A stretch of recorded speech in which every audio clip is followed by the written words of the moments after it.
Please welcome Great Place to Work CEO Michael Bush, Box CIO Paul Chapman, and Corporate Vice President and General Manager Global Supply Management at Intel, Jackie Sturm.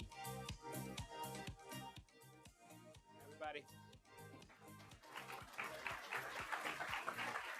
Okay. Well, I was telling Ellen I'm going to try to get through it without crying, even though I've seen it, I don't know, 12 times. What was the reaction to that? I think, the reaction was completely overwhelming. And what it did was it started a conversation first with our leaders. We showed the video to 6,000 Accenture leaders, and they really embraced making a commitment about what they were going to do to ensure that our people felt like they belong. And I showed it to some of my CHRO colleagues, and they really encouraged me to let the video go outside of Accenture. And our people started saying they wanted to show it to their families or their colleagues at the client. And I was really nervous about that, because some of those things that our people are saying aren't really things that I'm proud that people feel at Accenture. But we let the thing go out, and well over 20 Fortune 500 companies are now using Inclusion Starts with I as a conversation starter at their own organizations, and it's really changed the conversation with our own people. That's quite a feat, Ellen. Good job. So I want to start with you, Michael Bush, CEO of Great Places to Work, because you've got this 36,000-foot view of things that are happening across major companies across the globe. And I was really struck. I thought of you at a moment in that video where it said people are 50% more productive when they feel included. And you're trained as an engineer, but you've become the culture expert. But as an engineer, you decided to drill down on numbers to find out why and how people don't feel included. Can you talk about that? Yeah. Hello, everyone. It's great to be here. Thanks for inviting me to be here. We believe, just like Accenture believes, that it's all about the numbers. That people don't change without a business case, and we think they should have a business case. That using the analytics, what's better for business is better for people and better for the world. And in terms of inclusion, we look at it a little bit, kind of a different take on it, where we talk about workplaces being a great place to work for all. And we mean everyone, no matter who they are, what they do in the organization. So, because when people are having a great experience at work, they're innovative. And what we want is innovation by all. We need everybody innovating, not just a committee of people or some chief innovation officer. Those things don't really work, especially not now with the digital transformation. We have the data to prove it, just like you do. So the only way you get that is by having leaders that lead in a certain way that make people feel that they matter, that they're a person, they're not an employee, and they matter just as much as anybody else. It doesn't matter if they're in the swing shift or the day shift, an hourly worker or a salaried worker. It absolutely just doesn't matter. So you have to meet people where they are, not where you want them to be, but exactly where you are. And so then what we do is we take like our 100 best list, which we have some fine companies in this room on that list. And we actually take a look at that list. And if you take a look at the top quartile in terms of innovation, you score it and rank that list, their revenue growth from 2016 to 2017 was 5 times that of companies on that list in the lower quartile. That's fascinating. Okay. I was also fascinated by your numbers, that terminology you use, leader for all. And as you said in your research, somebody can get a 75% positive score from 75% of their employees as a leader. You have a 75% score. Doesn't that sound great? But who are those 25% that don't think you're a great leader? What if they're all women? I mean, that to me brought home that whole notion of how you have to really think about being a leader for all. Yes. Yeah, well put. And that's what happens when you look at the data. Yeah. Okay, you find these great leaders that are absolutely not great leaders for all. And what's your advice to them? You better change. Okay. Okay, and the time is now. Like Martin Luther King said, the right time, it's always the right time to do the right thing. So it's absolutely about now, because what's going to happen is those people are going to leave. They are absolutely going to leave. And they happen to be the people that you don't want to leave because you have a problem getting them in the first place. Right. But we have people through mentorship and otherwise who just haven't been mentored at how to be great leaders for all. I just think that's a really important way to look at it. Jackie, I wanted to take you on a personal level, and some of your experiences. Now, Jackie, everybody should realize, is not only a top Intel executive. She defies this narrative about women not taking risks because she not only loves hockey, but you're a beekeeper. Yep. That's pretty risky. I've only been stung once. And that's incredible. It got stuck in my hairspray. It was going for the hairspray, not for you. No, I was just walking through a crowd of bees. I love that. I love what that says about you. And yet, tell us this personal story. Well, my personal story, first of all, thank you for having me here. It's exciting to be here and see so many wonderful women and to be on this great panel. My story began a long, long time ago when I was in my early days of working. And I was in an important meeting with the general manager of the group I was with at Hewlett-Packard at the time. And I was there as one woman. The other woman was the head of HR for the organization, and the other 10 people were men.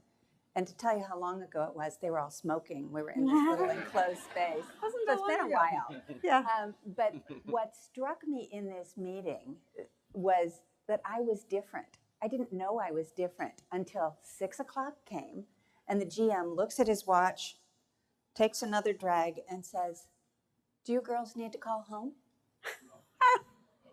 I was shocked. I actually said to him, "No, do you?" And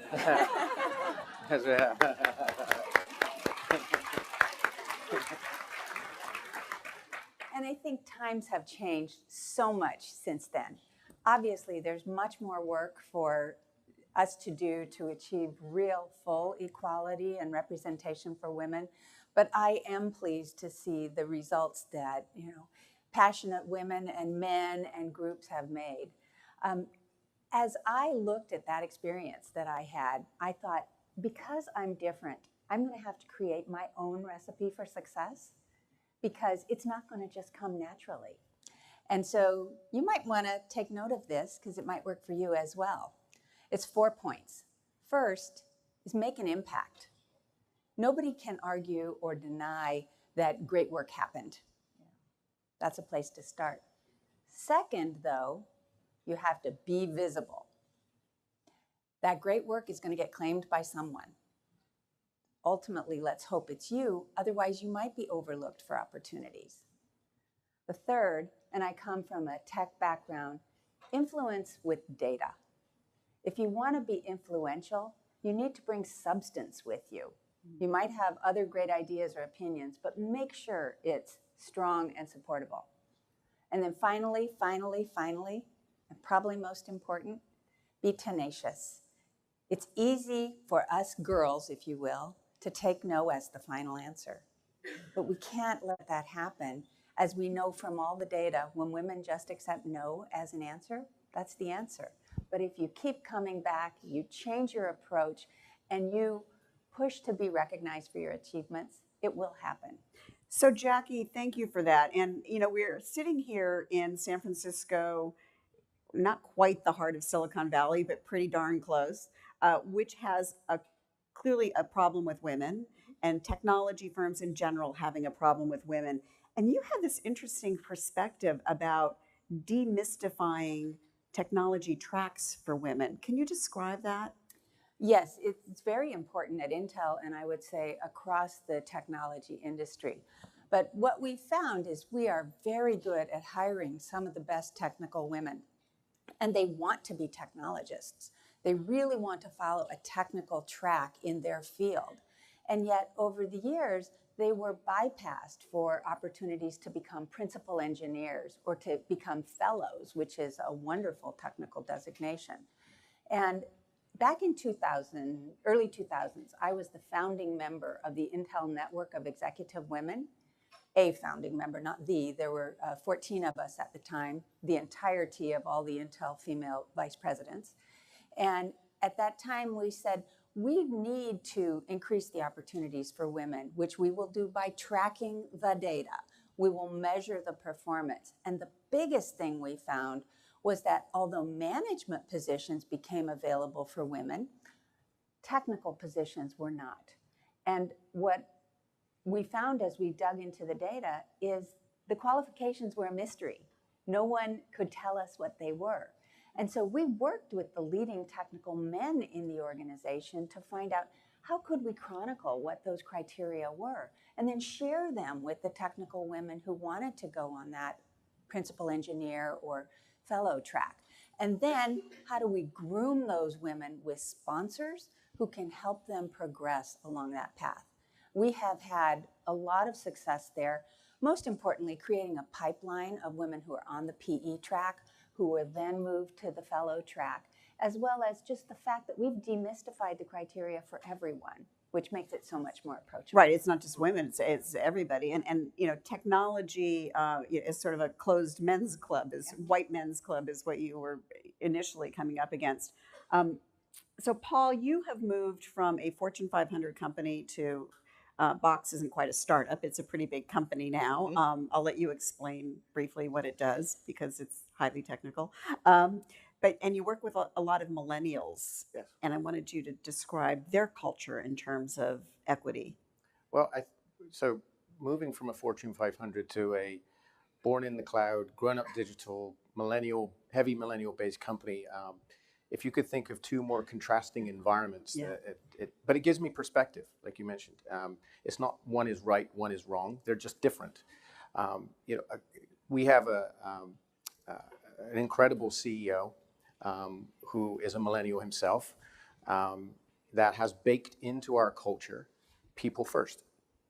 And that permeates from everything we do. We maniacally focus on hiring for culture fit.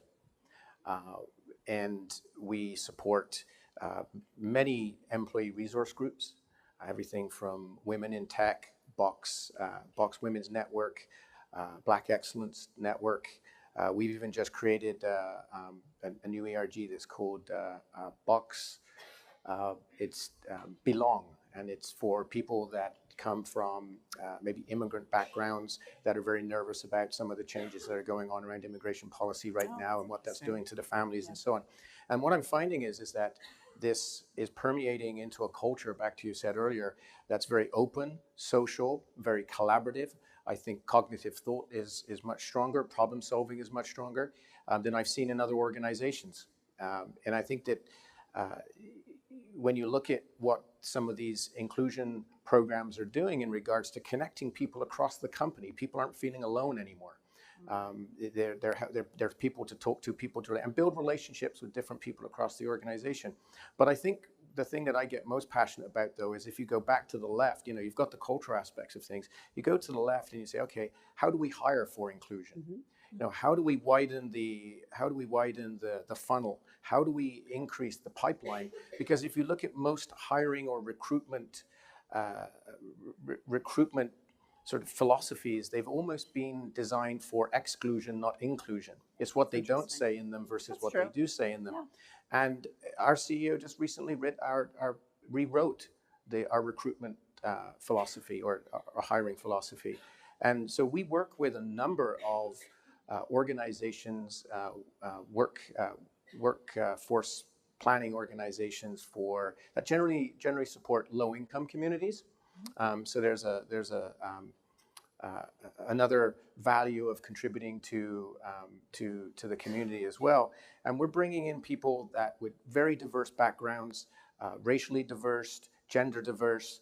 And we're finding some of our best hires are coming through those new pathways as we're building these. Give an example of a new pathway. So as an example, we work with a number of different companies. I'll mention one, Europe as an example. So Europe has a program where they'll train people for 6 months in some technical certification, and then there's a 6-month internship.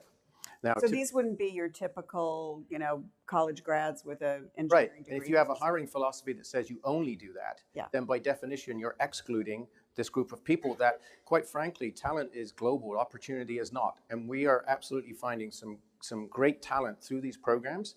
What it is they need access, or they need the opportunity. So building those on-ramps and pathways to bring people in, whether it's internships, apprenticeships, mentorships, and hopefully at some point converting them to, to being employees as well. This is actually what led to rewriting part of our recruitment philosophy as well. I think, Nina, too, that Paul gives an excellent example of how when organizations invest in people, you can close this talent shortage that I'm sure you're facing, just like everyone sitting here on the stage is facing. It has no risk to it. Yeah. And it can only generate positive outcome. And so I don't know why more organizations don't do this. And because they're leaving a lot of the training and education to outside institutions instead of being proactive That's about right. it. Yeah. So you're creating these pathways and enlarging the pipeline, but we still have to go back to the culture internally. And again, we do have to talk about what happened in the past year and the fallout from the Me Too movement, and the revelations of the Me Too movement, and looking forward, because we're forward looking here. Michael, you and I had a fascinating conversation just back in the green room about research that you just heard. We know about the revelations. We know that bad stuff happens. We know that there are some cultural problems at major companies. That said, going forward, there's some traps we got to watch out for too. Yeah. So we're talking about hashtag Me Too. And, I hope in 2030, everybody's just saying hashtag Me Too. Okay, it's a positive thing. Yeah. Okay, we're all in. Wouldn't that be nice? We're all Yeah. doing the same thing. Yeah. All included. Yeah. Okay, but that's not what it means. Yeah. So, as a dark meaning. yeah, it's a dark meaning right now, and for a legitimate reason. And so I think two things have happened. One is hashtag Me Too, horrible things happening to women, not fake fear, real fear. This isn't false evidence appearing real. This is real fear. These things are happening. And we're shocked, but not really, because we all know. Okay, so it's like, no, not really, unless you're just a crazy person. Okay, this has been reality. It's still reality. It hasn't stopped now. So this is real fear. Lean.org did a survey, 1,900 leaders, and asked them a series of questions. One of the findings was now, men are 3 times less likely to mentor a woman because of hashtag Me Too. I'm very disappointed in those men. That is like a ridiculous thing as far as I'm concerned, because we've got real fear. Now we've got this trumped up fear. Oh, I'm afraid now? Okay, now what happens is if you double click on the data, you find most of those men aren't mentoring women. So if you get to the algebra, 3 times more likely, 3 times 0 is 0. Yeah. They weren't doing anything anyway. Right. That's data for it. There you are. That's data for it. And so the men who are doing it, the men who mentored me, which was white men, okay, because I was at Hewlett Packard. Yeah. You know what it looked like. Yes. Yeah. You probably saw You and I me were both different. Exactly. Like, hey, okay. But it's the way it was. Men mentored you. Men have mentored you. Men are good at mentoring, okay? And those men aren't going to stop. I don't think. You don't think so? You don't worry about that? I'm not. Let me just ask about I again. gotta have more hope for men. Yeah. Oh, okay. I have a Let me lot say of one hope thing. for I men. want to hear all of your perspectives, because I think that we do need to talk about recalibrating the conversation a bit. I am somebody who went into the workforce. I'm old. In the 80s, we had no such thing as mentoring. Every person who opened a door for me, every editor, everybody in television who opened a door for me was a man. And I don't want our daughters to be scared of men as mentors, and I don't want men to be scared to be mentors. So I would love to hear go ahead, Paul, all of you on that. Well, just pause for 1 second on answering that directly. I didn't realize that all 3 of us had worked at Hewlett Packard. Oh my God. So, but I And do Meg want Whitman's coming. But later that's on where I today. wanted to go next. I want to say I was there when Meg Whitman was there, and it's not the same place as it was before. Yeah. She's absolutely brilliant, and if there was ever a mentor to anybody that I would ever want, it would be Meg Whitman. So in reverse, it's she's incredible. So now the question was the Where does the daughters. conversation go from here? How do you make it so that men, given all of the developments of the past year, that men want to throw themselves in and help women rise? You know, I think that I have three daughters, and what I've seen from a sort of generational difference perspective, and seeing it at a company like Box, is that those biases or those unconscious biases are, I believe, getting thinner and thinner and thinner. And I think that's because, you know, the way we were raised, the way we're raising our children, the way our children are growing up, those biases don't exist anywhere near as strongly in the younger generation. We just haven't passed down some of those sort of biases to our children. And so what I think is actually happening, it depends on the company. You have companies that were born in the last century that have people that have been there for 25, 30 plus years that have a much different challenge than organizations, say companies that were born this side of the century, where I think that the outside of being young, you don't get to skip your teenage years. You get, you know, people do stupid things when they're in their teenage years. I just don't see the same challenges emerging in the newer companies. And as long as we're continuing to have this dialogue, continuing to have this conversation, I think over time it will weed itself out. It has to, because the generation that's creating this, that has this bias, is not going to be. Did you read the Vanity Fair article? No. Okay. Go ahead, Ellen. I'm No, going to go. send it to you. No, no, go ahead. I respectfully disagree. I think this is a problem in big companies. I think it's a problem in small and young companies alike. And I think that, Nina, I am very optimistic that we are at a moment in time that it's our time to step up together as human beings and solve these problems together. And because organizations don't change, people change. Yeah. And that's why, you know, maybe I wake up too optimistic every single day, but I believe humans are good. And there are a lot of very bad things going on in companies. Bad things happen in Accenture. But the right people come to the table to solve the problems and take care of each other, because that's what humans do. Jackie, your final words? Yeah, I think it does come back to leadership. And I think Michael talked about it, and so did Paul. In our company, which used to have a very, very macho kind of culture, our CEO is all about diversity. And just like you, he has daughters. He had 2 daughters. And about 2014, he realized, oh, they're different too. And they might not have the kinds of opportunities that I have as an engineer.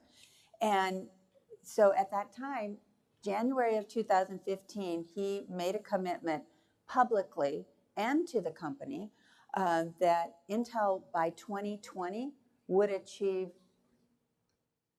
I can't remember. Gender equality. And he also put $300 million of investment behind it, and measures every one of his staff against not just their hiring, but their retention and the satisfaction levels of Hispanics, African Americans, women, and majority population every quarter. And HR monitors those numbers. And the expectation is that people are figuring out, how do I work with women? How do I just realize they're just people? And so you have to have somebody who is creating that forcing function and who really is passionate about genuinely believing in it.